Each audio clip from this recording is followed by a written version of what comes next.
Block building is a really cool mechanic in a lot of games, even the most famous game of all time, aka Minecraft. And in this video, I'm going to show you how to replicate at least a little bit of this mechanic in Roblox. This is the first part of a series where I'll be trying to replicate the Minecraft style placement where blocks are placed next to each other and everything looks nice. In this video, we're going to be covering just the rendering the preview and placing the block on the server side and some validation as well to prevent exploits. So if you're interested in that, make sure to like and subscribe if you enjoyed the video. And without further ado, let's get started.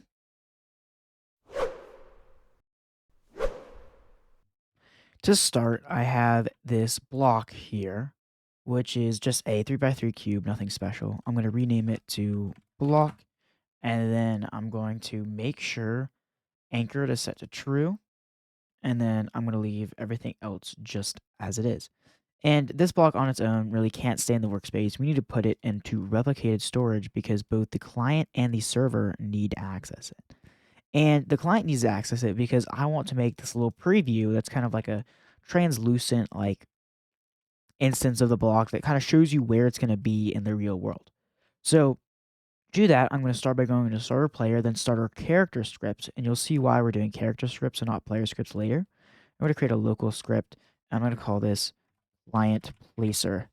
That's just going to be the name. You can name it whatever you want. And then to start, we're going to get a couple different services that we're going to need. We're going to say local run service equals game get service run service. Then we're going to say local replicated storage equals game get service replicated storage. And then we're also going to need our block. So we're going to say local block template equals replicated storage wait for child. We're going to use wait for child just because we're on the client side. We're going to wait for child block. There we go. So we have all of that. And then the first thing we want to do is to have a function to make our block. You know how it's pretty hard there. We want to make a preview version of it. And I guess you could always duplicate the block and make it transparent as you want and do stuff like that. But that means you have to change it every time you change the block. I think it might be easier for a single part situation like this to do just a function. I'm going to call this function prepare preview part. And it's going to take in a part. Now what we're going to do here is we're going to, first of all, above this, create a preview variable. Local preview equals nil. This will be used when we actually want to place the part and need to send it to the server. So we're going to set the preview equal to the block template clone. We're going to make a new clone of it. Then we're going to set the transparency, preview.transparency, to 0.5, so it's translucent.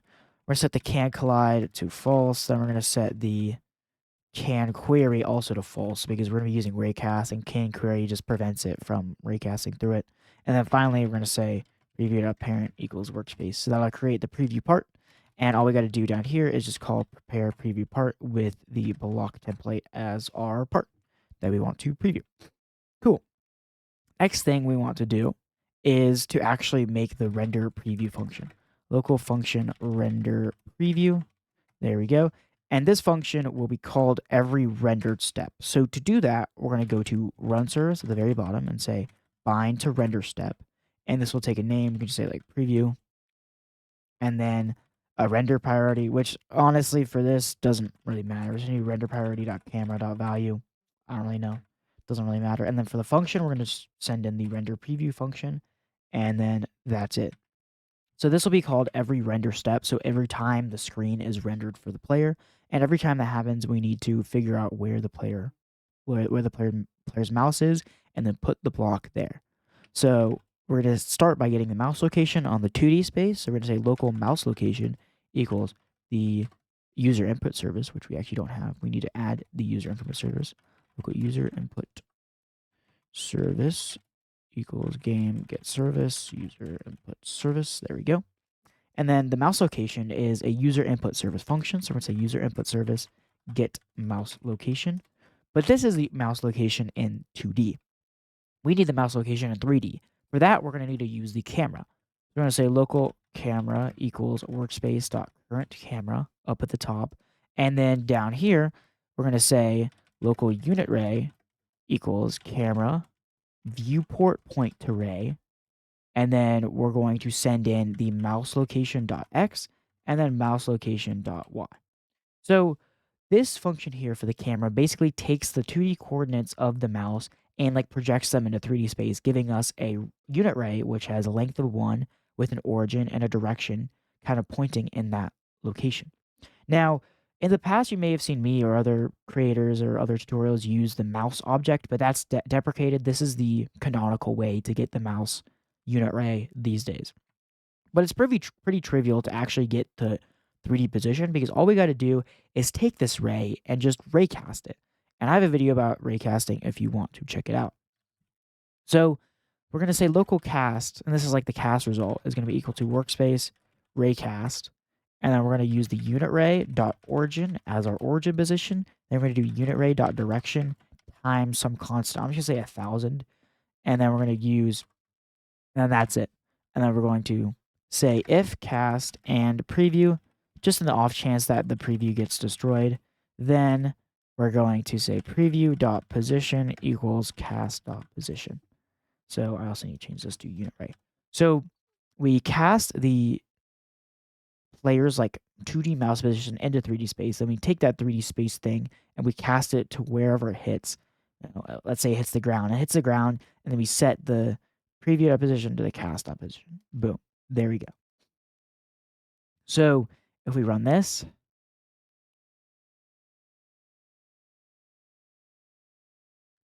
you see that it's kind of like half in the ground, which is not really what we want. And it also hits the player. So it really should go through the player just because like when you're in first person, you don't want the part to kind of like mash on yourself. So we can fix the player part pretty easily.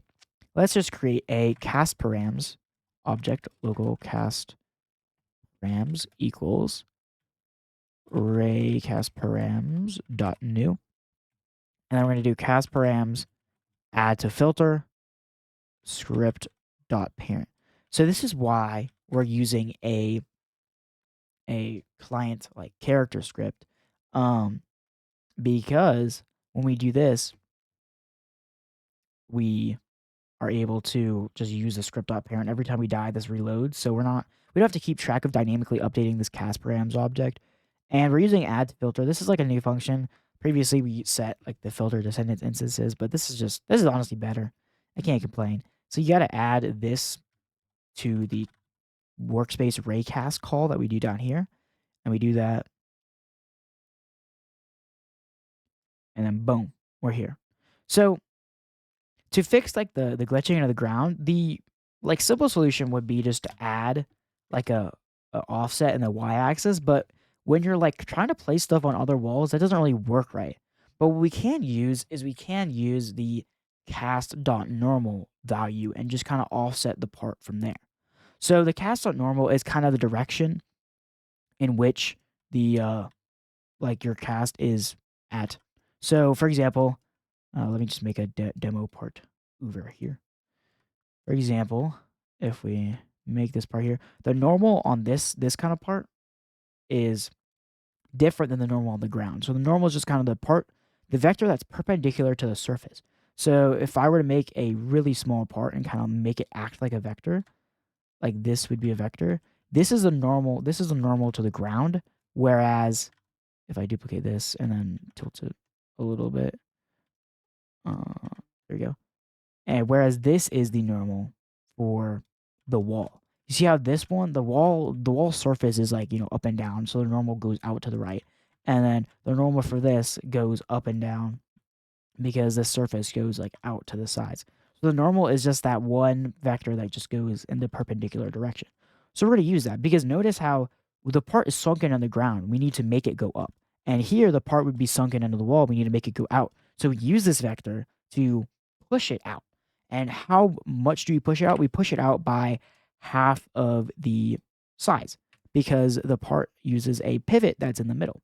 So we can do cast position plus cast.normal times block template.size. Pick any axis. It is a uniform size on each axis. So size of x divided by 2. So this should kind of offset our part so it doesn't lead to any issues. So you see how it offsets it from the ground here, and it also offsets it on the wall here. And this would work on ceilings and stuff. So that's the benefit of using normal in this situation. This is great and all, but we need to actually place our part. So to do that, we're going to need to employ the help of the server.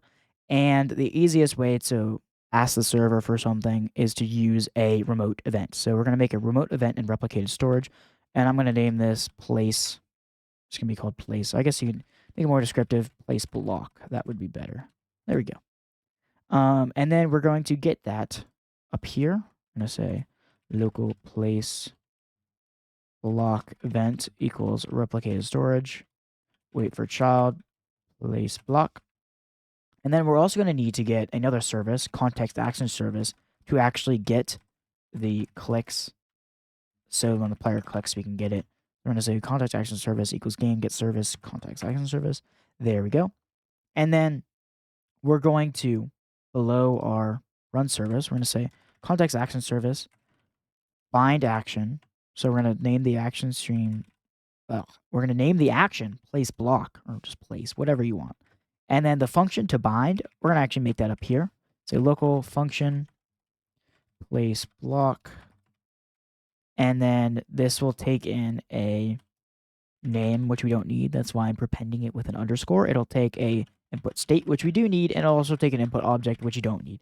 So I'm putting these underscores here just to kind of let you know, like if you're reading this in the future, or let like other people on your team know, like this exists, like we acknowledge the variable's existence, but it's just not there. I guess you might also note that render preview actually has some arguments, but like I literally do not care about that. Like it doesn't matter, and like I'm not going to use them. It's irrelevant. So you could also do that for this one, but I didn't feel like looking up the parameters for that. Whatever.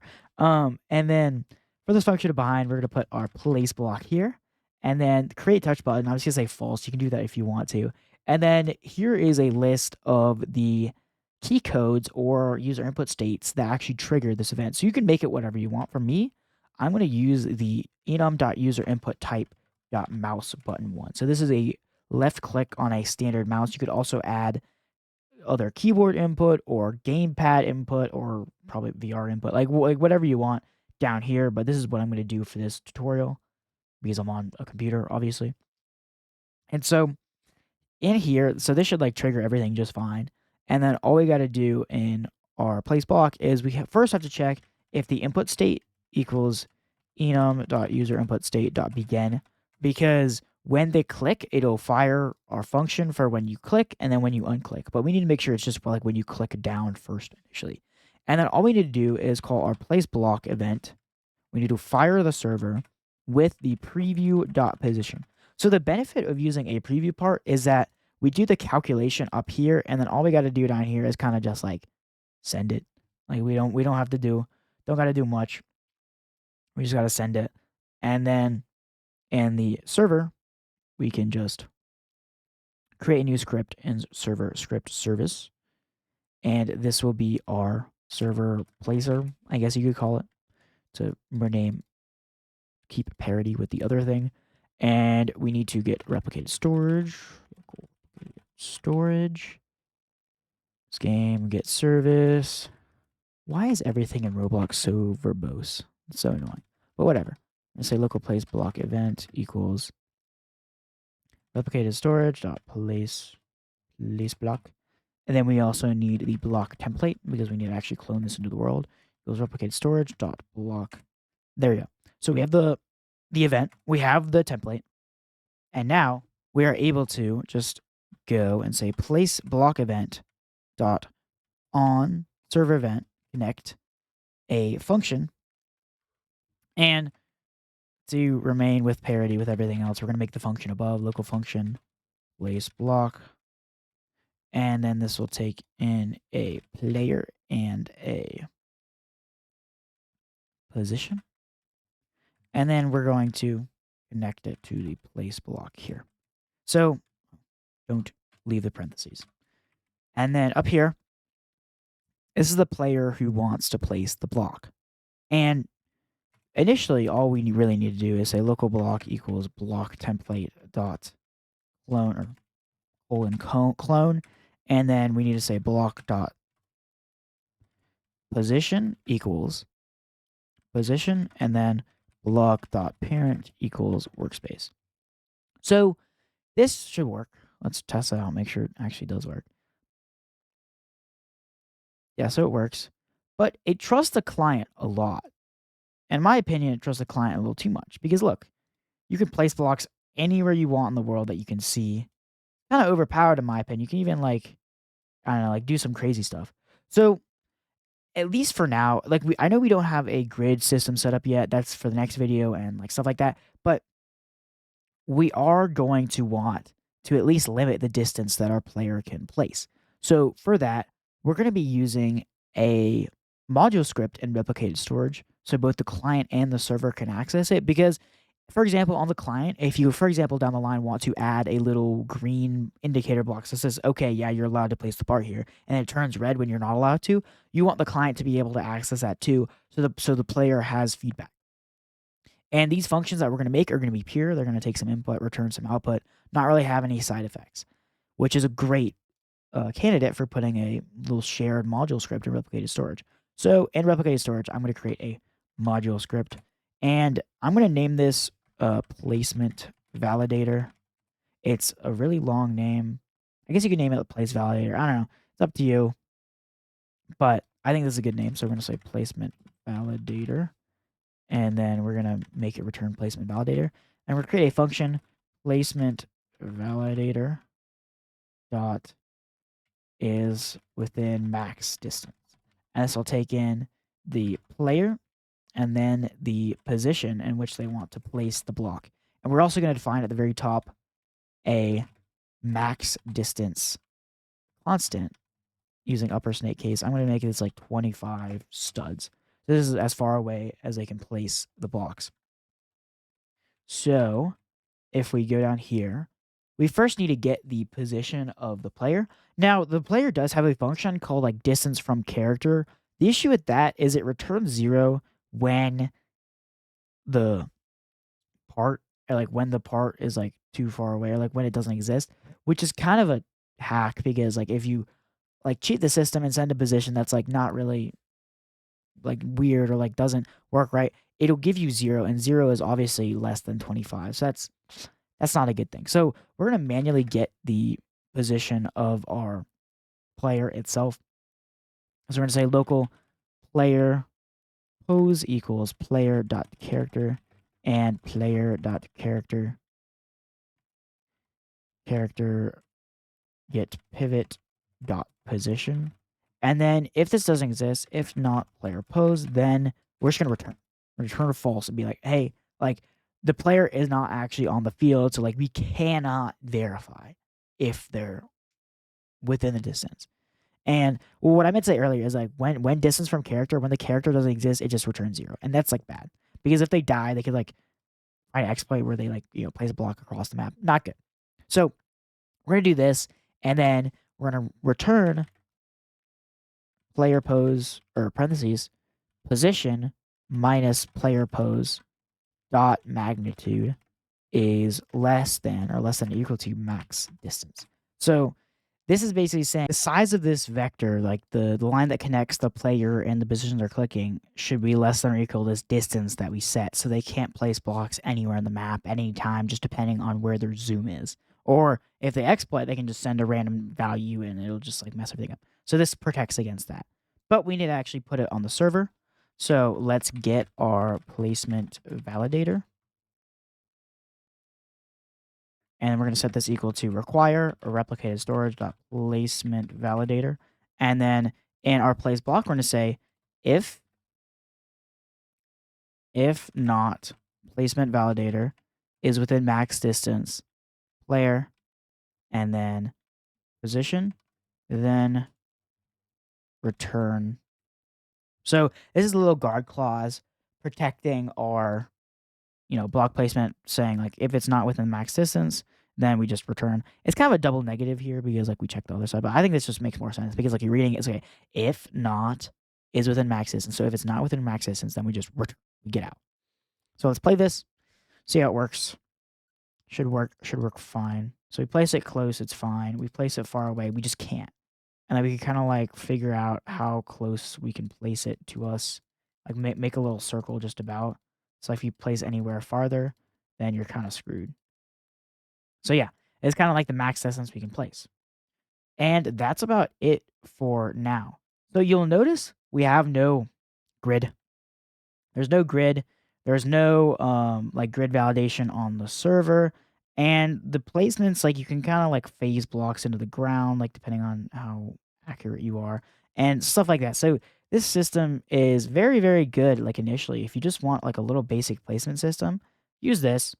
By next video, we're going to be making an actual grid. So it actually places like real Minecraft, and that involves some really, really gnarly vector math and C-frame stuff. So if you're into that, stay tuned for that. And I'll also be making another series. So if you're confused as to why, like I made a poll recently saying like what people want, and I did this when this was like not the winner of the poll. The other like placement system, like with data saving and stuff, I'm planning on turning that into a full like game series, like a building game, like where every player gets a plot, they play stuff, and then they like, save plots. So that's gonna be like a longer series. So you'll see that a little bit later because the scope has grown, and I'm actually really excited to make another game series. It's been a while. It's been a long time, but that should be fun. So I hope you enjoyed this video. Make sure to like and subscribe if you did. Comment any questions or suggestions down below, and stay excited for these next couple of videos. This is a project I've been putting off for years because I didn't have the expertise. I didn't feel comfortable with my solutions, and now I finally do. So let's do it. So see you next time. Hope you have a nice day, and goodbye.